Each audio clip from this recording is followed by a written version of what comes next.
Do you embrace being uncomfortable? Hey, Jason here. If you've been watching the channel, you've seen me go through Johannesburg. I'm actually in Gaborone, Botswana right now. I'll be here for the next couple of days. But most importantly, I'm showing you how beautiful the continent of Africa is as I'm traveling through it, and showing you also like it is not what media says it is. And yo, this is such a beautiful. So far, every country I've been to here, which is South Africa and Botswana, it is beautiful, man. It is so amazing. I can't even tell you in words like how great it feels to be here. And I've been talking to you about success, what it is, and how to get it in the three areas of life that I focus on, which are happiness, health, and wealth. And so if you're new to the channel, the definition of success by Earl Nightingale is the progressive realization of a worthy idea. And there's nothing more worthy than reaching your goals and dreams in life. However, most of us stay in our comfort zones, expecting our goals and dreams to reach us there, when the reality of it is we have to find the things that we want in life in our uncomfortable zones, meaning the things that are going to push or expand us to become a bigger, better person. And so that's what I want to talk to you about today, because I think this is something, all of these gurus and all of these people who are telling you about how to get success, they're telling you, oh, you need to do this, you need to be motivated, you need to do this. But the truth is, you need to just get uncomfortable. And getting uncomfortable doesn't mean being in a dangerous situation. You don't need to go to violent areas, go to very dangerous countries, things like that to be successful. You can be successful just getting out of your comfort zone. And so I want to explain to you like how I'm getting out of my comfort zone right now. And it really opened my eyes to how I can really travel better for these next 6 months coming July, where I'm going to be going from country to country. And so the way that is like, so the first thing I did to get out of my comfort zone is I'm taking the bus now. I'm someone who's used to been flying. I've been flying from country to country for a while, for a couple of years now, 8 years to be exact. And now I'm going to be busing throughout as much as Africa as I can, depending on how easy it is to get into the country or, dealing with the visa stuff. And so that's uncomfortable, man. Do you know how scary it is going through a border patrol? You don't know if they're going to let you in. You start making up all of these scenarios in your head. Like, what if they don't like America? What if the government relations are not good right now and things have changed?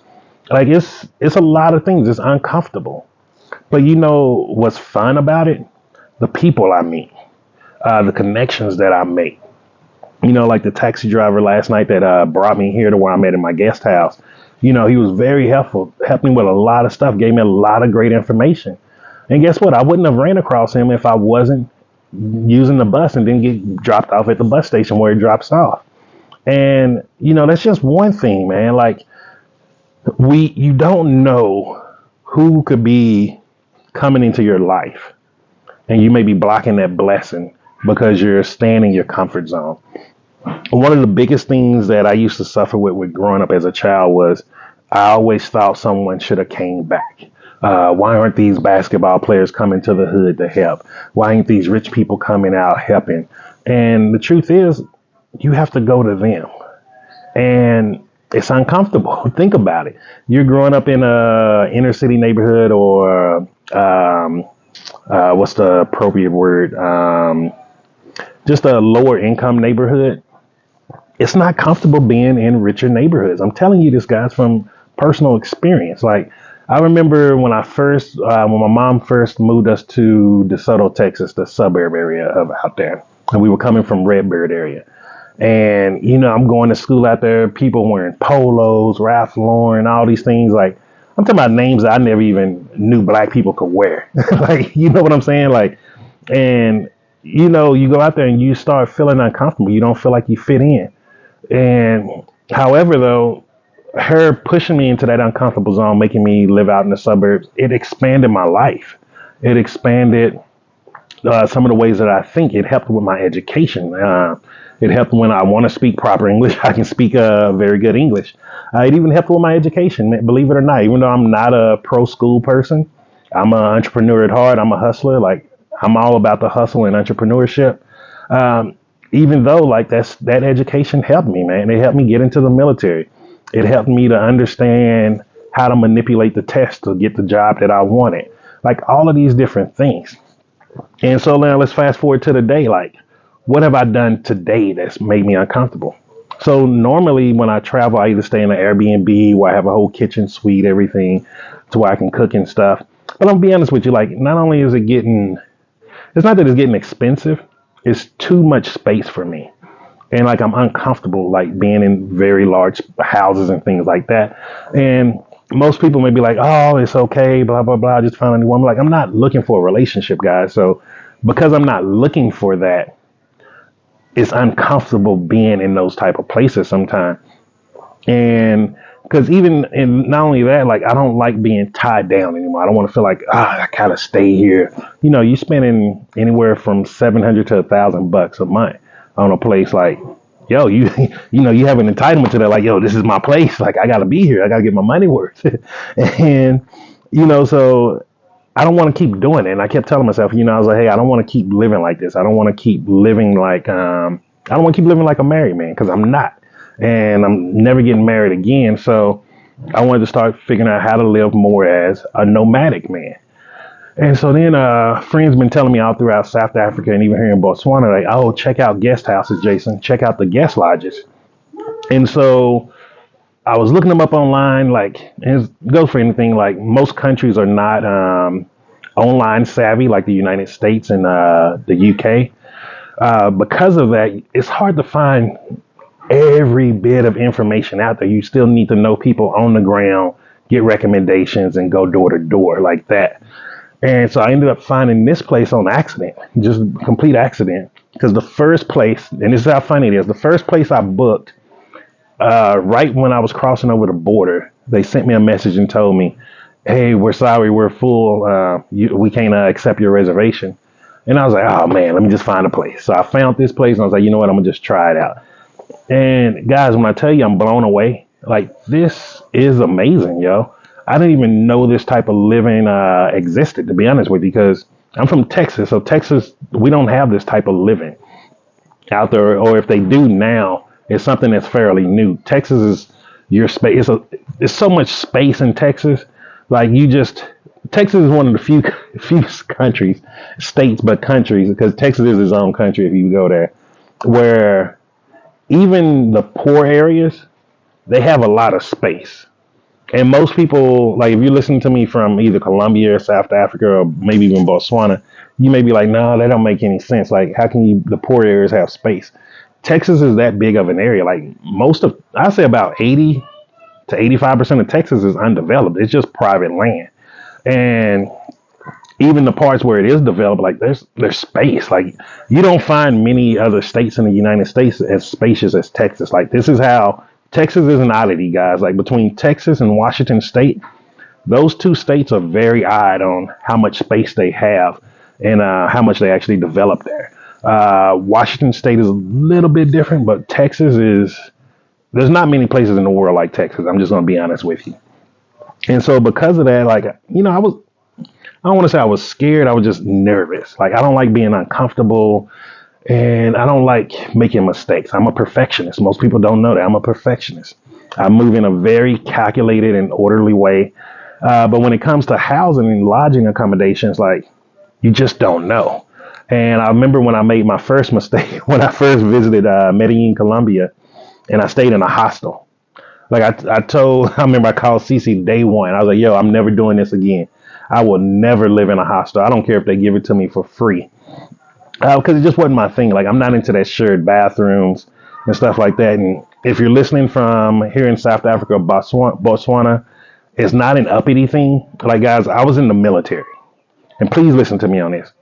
When you have to share common bathroom showers with like 60 other dudes, you don't ever want to do that again in your life, man. When I tell you I've seen the nasty of nastiest of nastiest people in this world, that's why I'm such an organized kind of clean freak in my way. Like I like that OCD of me. Like I don't like dishes out at night. I don't like food sitting out really.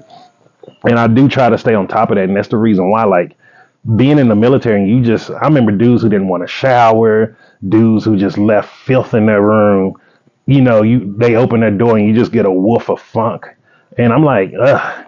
And so living back in the hostel, it kind of reminded me of that. And I'm like, I'm not into that. And then I'm not into the shared bathrooms, men and women sharing. It's just not my thing. And it's because of the military. But once I got here, like you gonna see a video of this place. I'm gonna do a video of this place and a video of the name of the where I'm at in Botswana, because this is a really nice place. Great host. It was very amazing. When my taxi driver called them last night, they automatically knew it was me coming in. So it's like, hey, is this Brandon?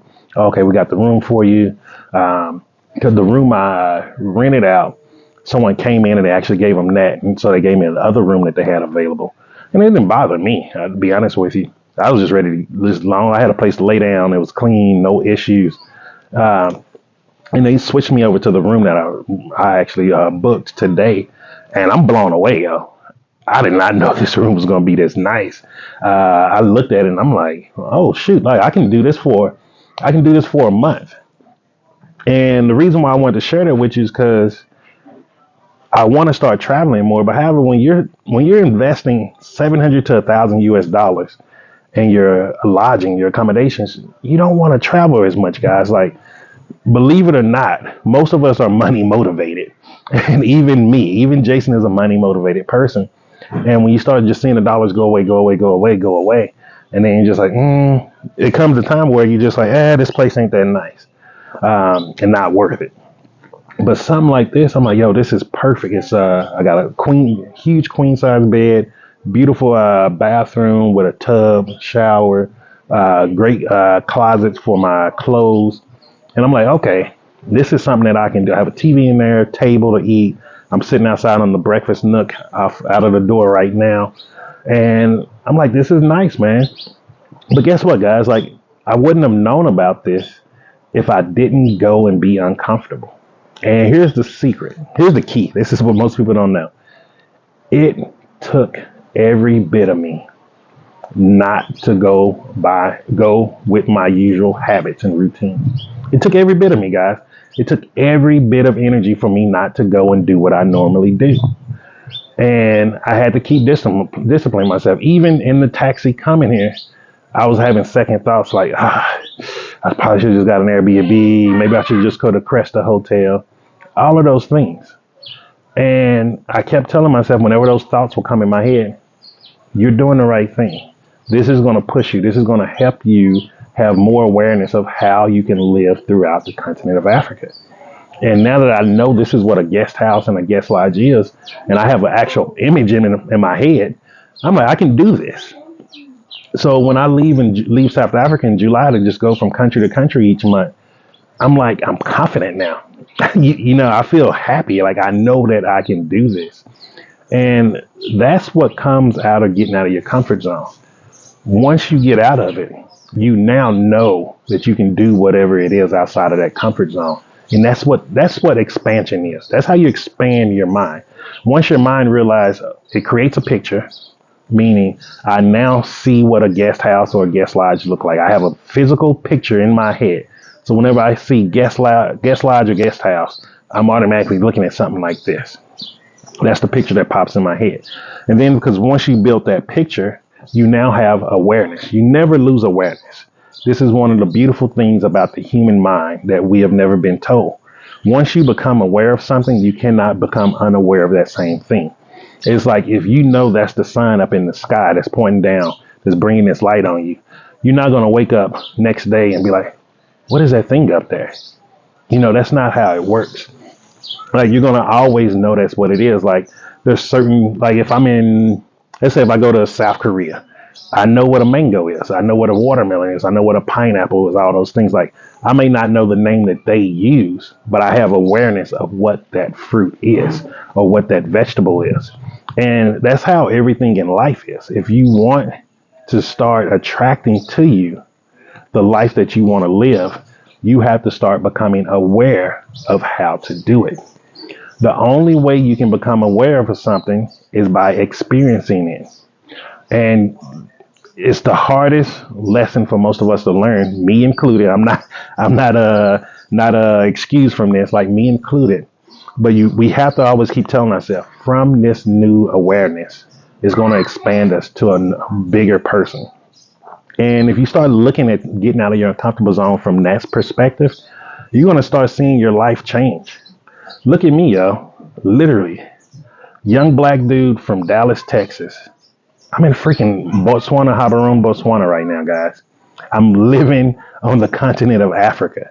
Like, come on, man. Like, you, no one in their life would have said, if they knew me as a kid or in high school or even in the military, yo, Jason's going to be somebody to become a world traveling nomad. No one would have told you that. And look at me now. This wasn't by mistake. This was because I put the energy into becoming aware of how to live outside of the United States. And that awareness started with something as little as watching TV shows of seeing people buy houses out of the country. Like, this is how simple it is. And so think about it. What is something that you want in life?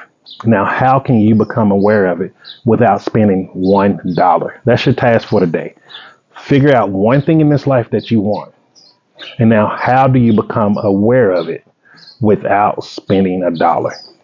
Now, if you're stuck, I'm going to give you a very good example here, guys. It has nothing to even do with me. Let's say if you want a fancy car. Let's say if you want a Mercedes or a BMW. Oh, let's go farther. Let's say we'll stay there. Let's say Mercedes or BMW. I think that's most people can realistically see this one better. So if you want a Mercedes or a BMW, here's one thing that you can do to become more aware of them. Go on YouTube and follow Mercedes and BMW pages. Watch videos about them. Look at it over and over again. Get the specs of it. Why is that so beautiful? Then guess what? You can go to the dealership and look at that car. Take a picture of that car. Touch the car. Smell the interior of the car. All of that is becoming aware and you haven't spent $1. Like, this is how simple it is, guys. For me to become a nomad traveler, I didn't go spending money traveling the world at first.